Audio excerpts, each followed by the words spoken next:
Hey friends, welcome to another episode of Sketchy Ideas. This is episode 26, and this is Sketchy Ideas, the live point counterpoint video podcast where we illustrate, debate a whole bunch of concepts surrounding leadership, personal development, business, personal achievement, goals, movies, everything. And today's episode, we're going to talk about a very, very dirty word, a dirty word in HR, right? All right. So today's episode is entitled CYA.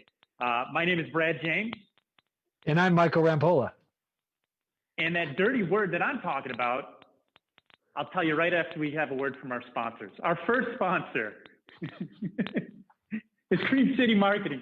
Cream City Marketing, we work with small and medium-sized businesses to help them plan, strategize, implement traditional and digital marketing strategies across the board to acquire clients, grow clients, or even do recruitment.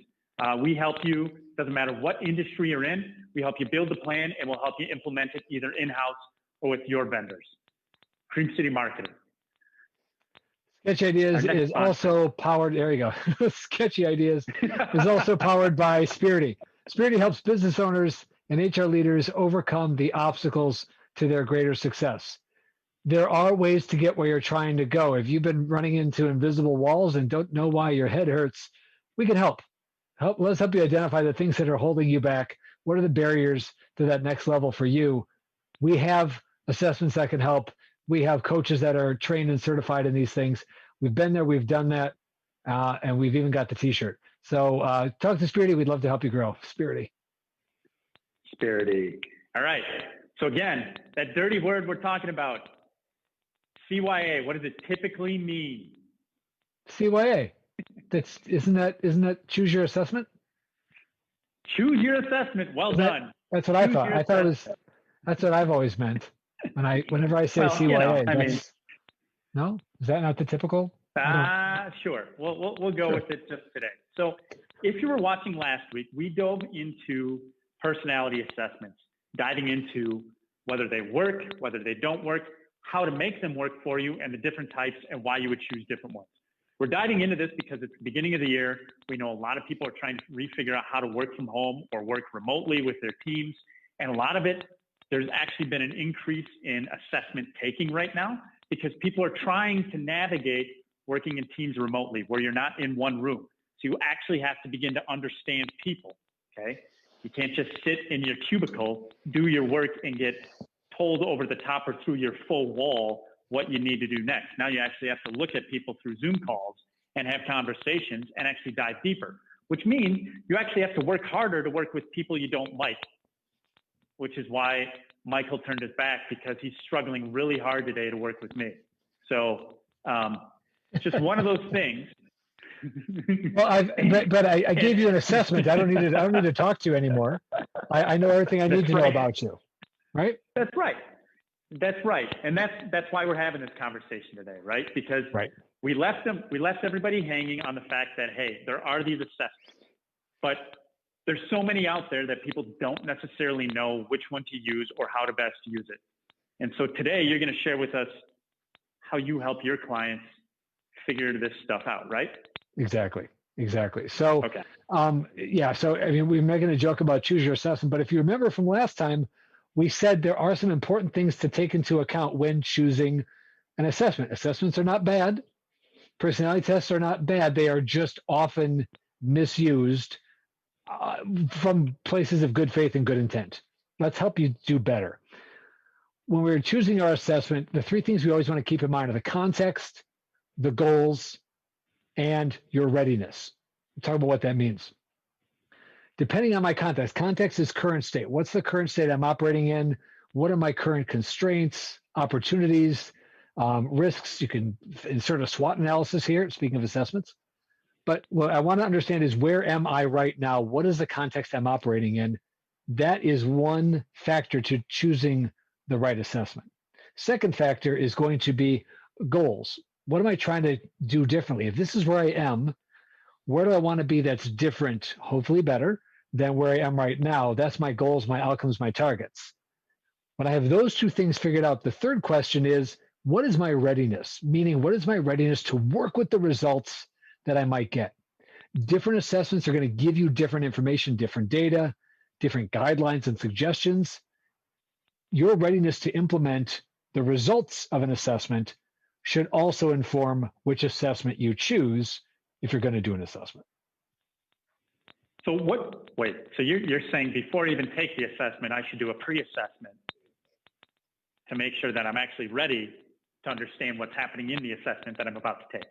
We need a committee to determine the need for a committee to explore. I don't think that's what you're saying, but I think it's helpful for people to understand that when you take any of these assessments, you're talking about mindset, right? And at the end of the day, if you're taking the assessment just for taking the assessment, you're just doing an action without having an end result in mind. And exactly. If you go into doing anything this year with that mindset, guess what? 2020 is coming roaring back. And I'm not talking about the roaring 20s. No. Right? I'm talking about 2020. So I think you need to have something that's measurable. What is the need that you have, and how are you measuring that need? 2 or 3 episodes ago, we touched on the change model. And if you remember, the thing that gets me moving from my current state is an unmet need. If you can measure and quantify that need, it will better help you understand what you can expect to get from the results of an assessment, and again, the guidance and the direction that it provides to you as a result. And again, it's a test for a test for a test. In reality, what it is, but at the end of the day, it's gonna help people. I don't want people to think that way. Like, no. I really think it's important that people need to understand. It's like going into the grocery store without having a recipe in mind, and you're just hungry, right? Right. If you go to the grocery store, and you're just hungry. You end up buying a whole bunch of stuff. You get home, you eat something, and then you look at what you bought, and you go, "Why did I buy this again?" Right. Because you didn't need it, and then it sits in the fridge, and it goes bad, and then you're mad because you didn't use it. And you don't buy it the next time, but then you actually crave it. So the premise of this is, again, begin with the end in mind. So what is the recipe that you're looking for when you're considering assessments as a tool in your toolbox? I think that is a perfect metaphor for what we're talking about here. Because you don't want to. A perfect metaphor. Do I get a bell for that? That's the first time I've ever heard that one. I think it's perfect. I think it's perfect. There's so many layers that upon which it works so well.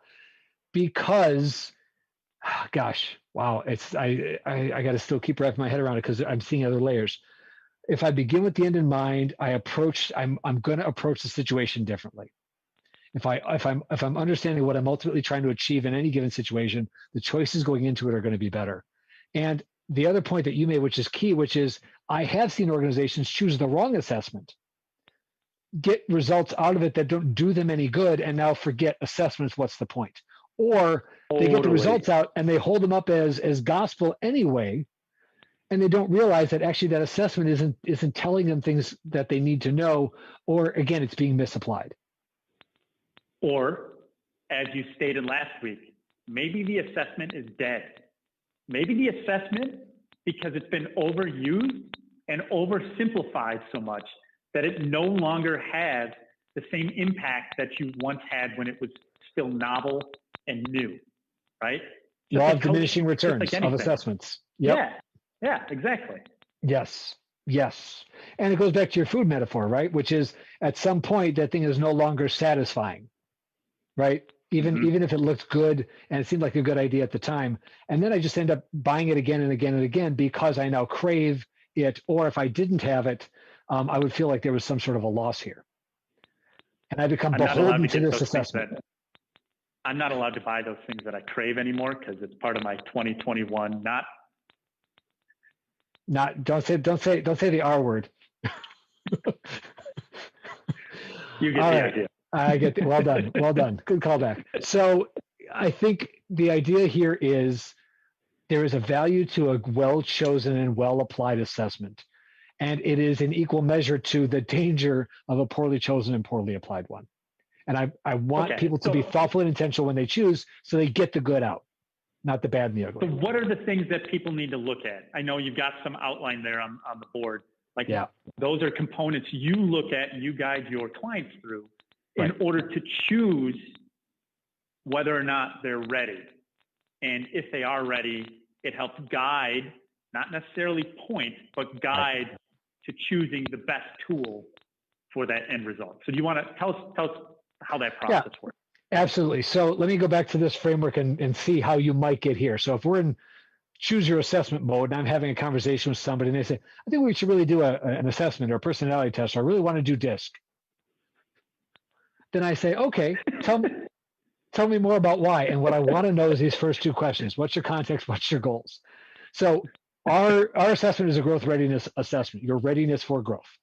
And here's when I'd have to get through these layers to get to you. So context. If your context is I'm a business owner or an HR leader, meaning I'm in charge of a business or I'm in charge of the talent at a business, the people, then that context is a context where we can be helpful.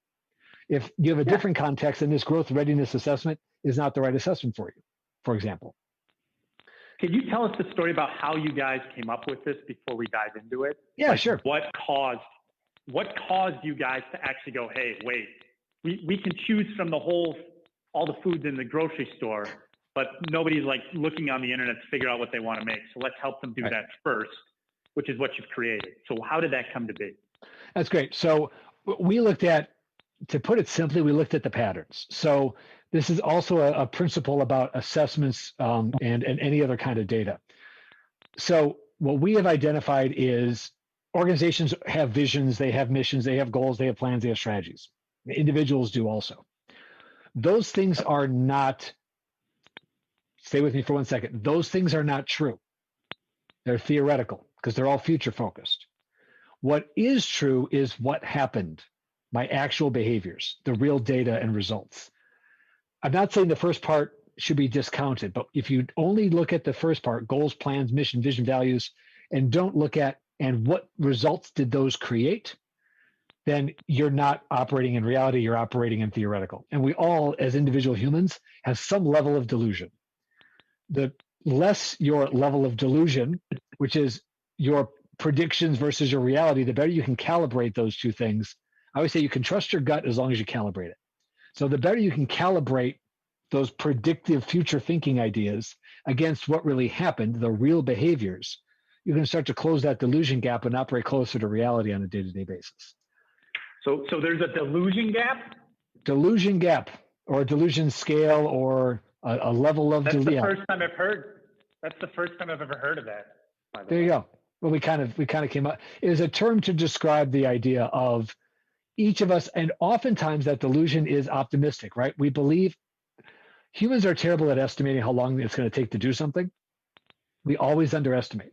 Like as a general psychological data-based rule, we underestimate how long it's going to take to do X. How unpoorly or how well you estimate, you've got a smaller gap of delusion. If you are, same thing goes for it. There's a fantastic little model called the Johari window. All right, stay with me for a second.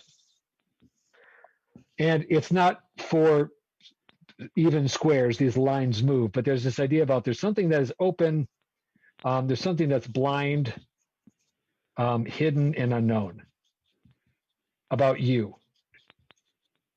So what is open? What is open about me is I have dark hair and I'm a Caucasian male. Everybody knows that just based on looking at me. You know my name because I say it all the time. My name's Michael. That's open. Hidden is things that I choose not to reveal. I know them, but you don't. Those are things that are hidden. Blind is things that you know that I don't.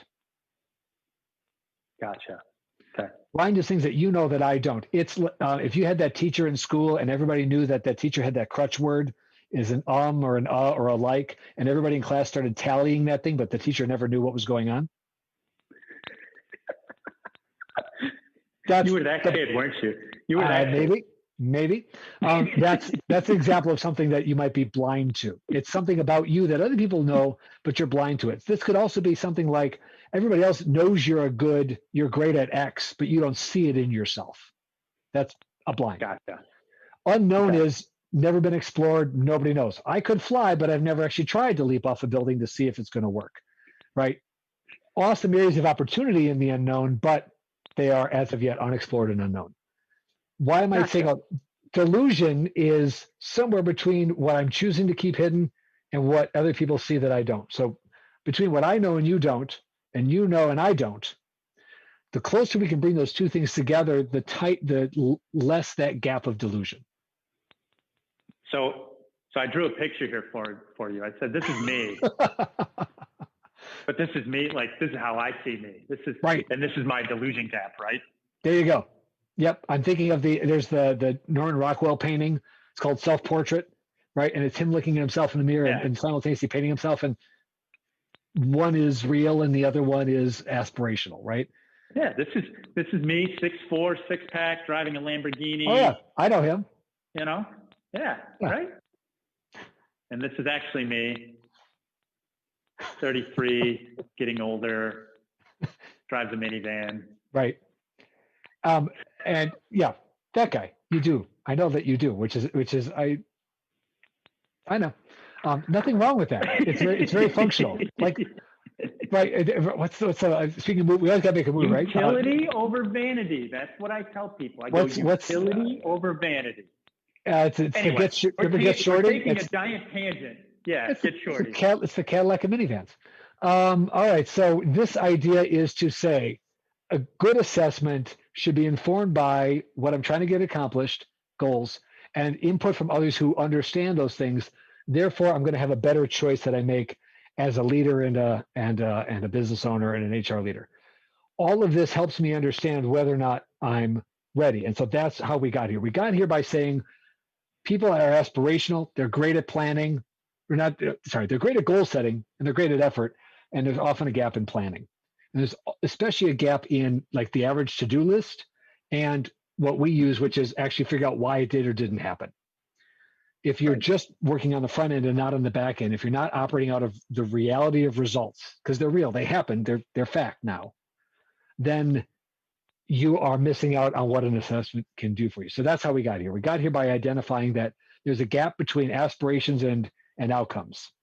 And the more we can operate in reality and operate on what's true, the better we can help companies grow, which is our third part here. So I want, before we move on, I want everybody to think about that for a little bit, right? Like Michael just shared with us these 4 quadrants. We understand what this delusion gap is. Now think about it for yourself. How many times do you, especially if you're a business owner, right? Business owners are highly driven, highly like aspirational, saying, hey, I can get there. I can do it. Whatever you put in my way, I'll get around it. Oh yeah. All of that stuff. We know, like a lot of us know we're here, but this is how we see ourselves, right?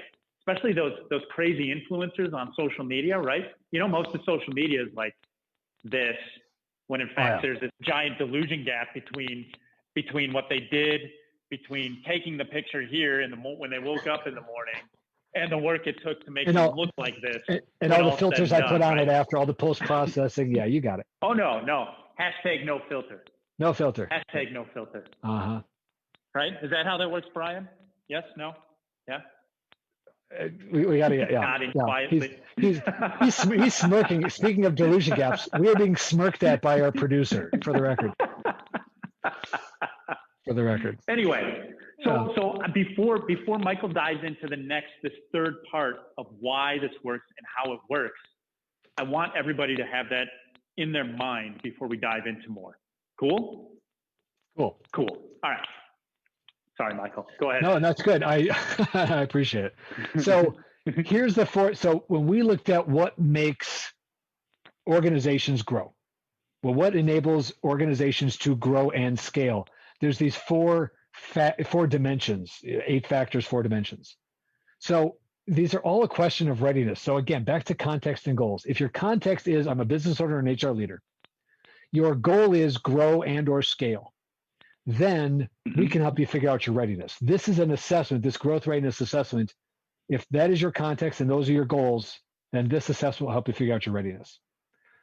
And the result of it will tell you also whether or not you're ready to work at the results of this. So as we talked about earlier, are you ready to make the sacrifices that you need to make to implement the results of this assessment? Well, I'm going to jump to the end of the order here, which is this assessment specifically evaluates your commitment versus your sacrifice. And those are ends of a scale.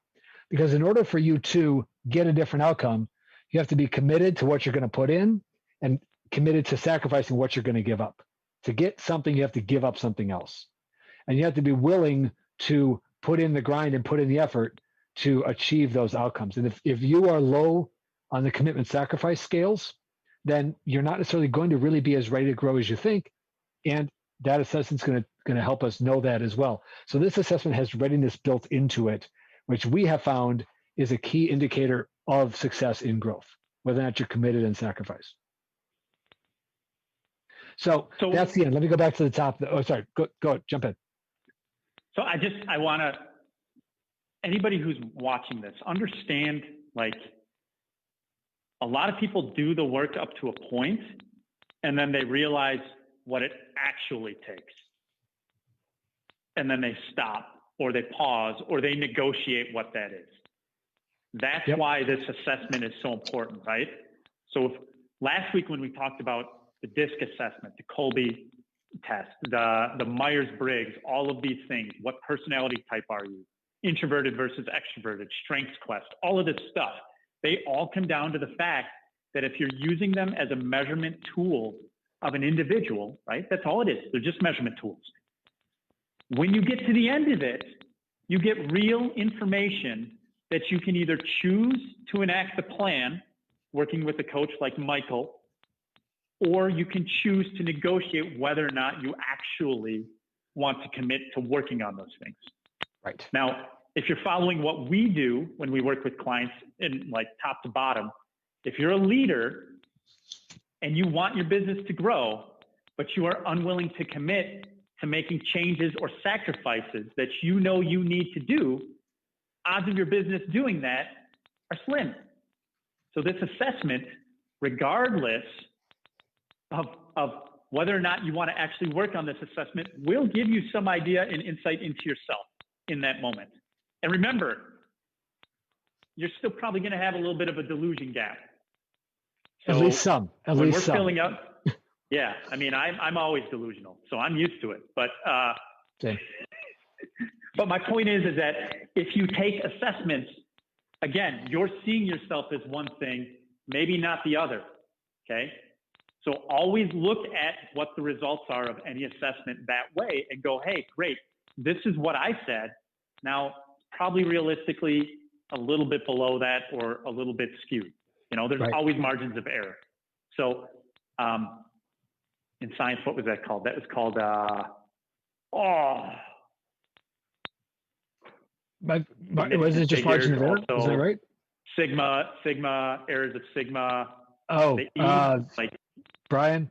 Anyway, Brian. Doesn't matter. All right, I get yeah. Here's the thing. You're right. And if I only do the assessment once, right, and I establish a margin of error X, but I don't come back and reestablish over time if that margin of error is changing, that's what it right? Is. So that's why assessments have to be used as tools. They're tools.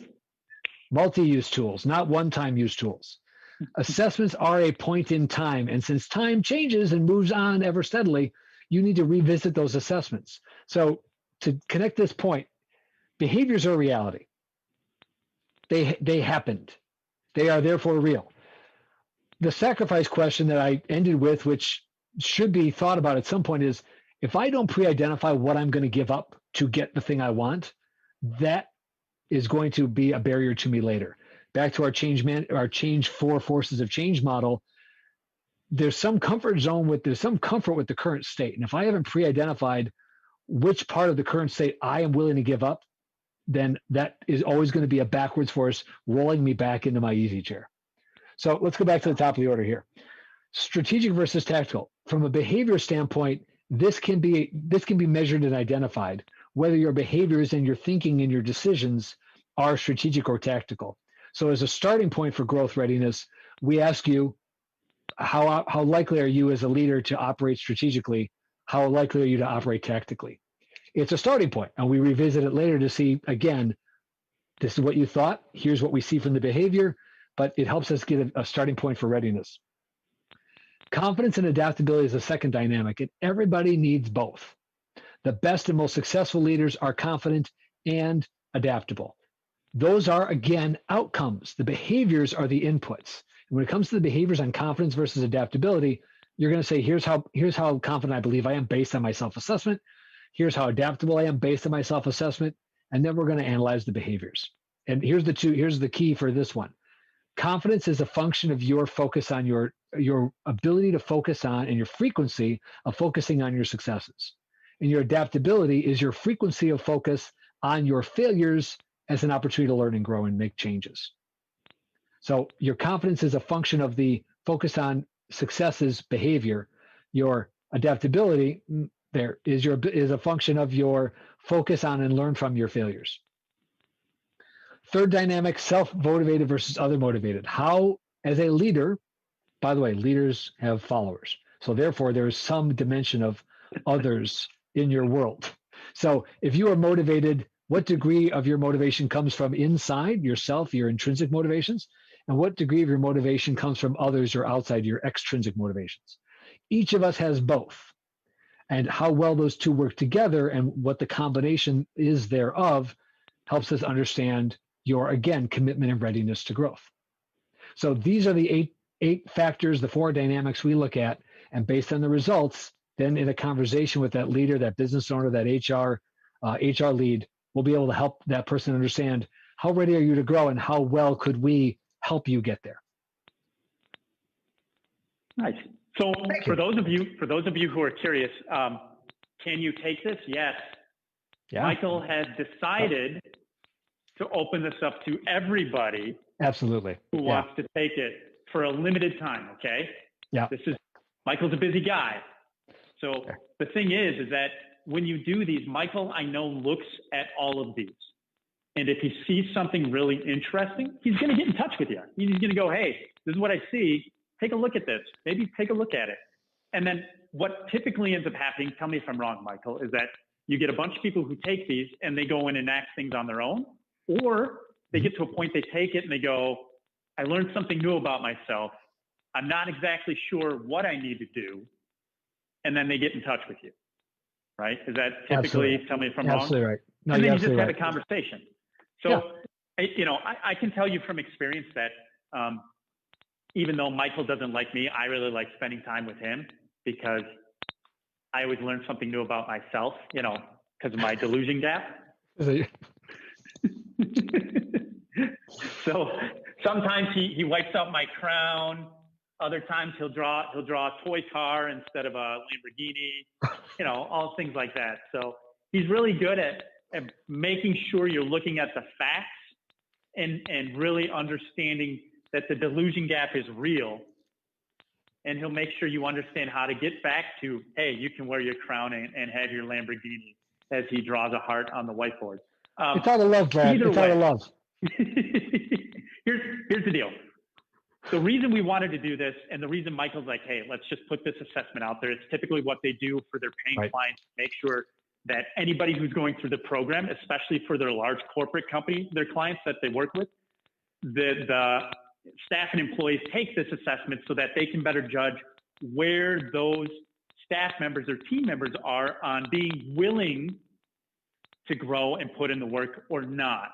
Right. So what it also helps those HR professionals and leaders do is be able to prioritize who's going to get the quote unquote special treatment in the company versus the ones who don't really want it and want to sit there and do that. So it becomes an extremely valuable resource, especially if you're working in a company where you are in charge of HR or in leadership in HR or leadership in general, to be able to diagnose and understand who are your hungry employees who want to grow and change and who are not. So if you even take it just for that fact and share it with your staff that way, that's huge, okay? Like, this assessment on its own is a valuable tool. And I know I'm hyping it up, but I promise you, glean the information from it. It's free for a limited time. I promise you that it'll be worthwhile, because it doesn't take long. It takes maybe 10 minutes max, right? Right. So again, spirity.com/growth-ready. Spirity.com/growth-ready. If you're listening to this in podcast form, Spirity fearity.com/growth-ready, all one word. Okay. Go there, take it. You'll learn something. Absolutely. Thanks, Brad. I appreciate Did I hammer that home? Yeah, Did I hammer that home? I think you said it at least 3 times, which means we've checked all the boxes. No, Brad, I appreciate it. These are when you work with these tools every day, and when you talk with this audience every day, sometimes you forget just how much of an impact you're making and just how valuable these tools are. So thank you for for pulling it out and closing my delusion gap. Whereas sometimes I don't see just how impactful these things can be. I found a new series of 3 to beat our good, bad, and ugly. Let's talk about ready, willing, and able, right? That's really what a good assessment should help you figure out. Are you ready and willing and able to do what you're trying to do, to get your goals accomplished, to achieve a different level? This is one tool. I know there are others. We have found it to be very successful. Brad's right. We've got really, really solid results from this tool used as an ongoing assessment to help people grow and scale and get different outcomes. So I'm excited to share it with our audience because I know what it can do for them. Yeah. So with that, hey, we're going to leave you on that note. Next week, we've got some great stuff coming up, so stay tuned. I know if you're following our social media channels, if you're following us anywhere, please, if this was helpful, take a screen capture, share it, email the link to your friends, do all of that stuff, because we do know that when we've gotten feedback, the content and the information we're sharing with you is very helpful. We've got some more guests coming on this year, both to work with us as well as some experts who are going to work with me and or Michael on some stuff, because we always have issues. But anyway, we'll see you next week, 1:30. And if you have questions, send us info@sketchyideasshow.com, and we'll get back to you with any answers we can. So with that, I'm Brad James. And I'm Michael Rampolla. And remember, just because it's a sketchy idea doesn't mean it's not worth exploring. We'll see you next time. See ya.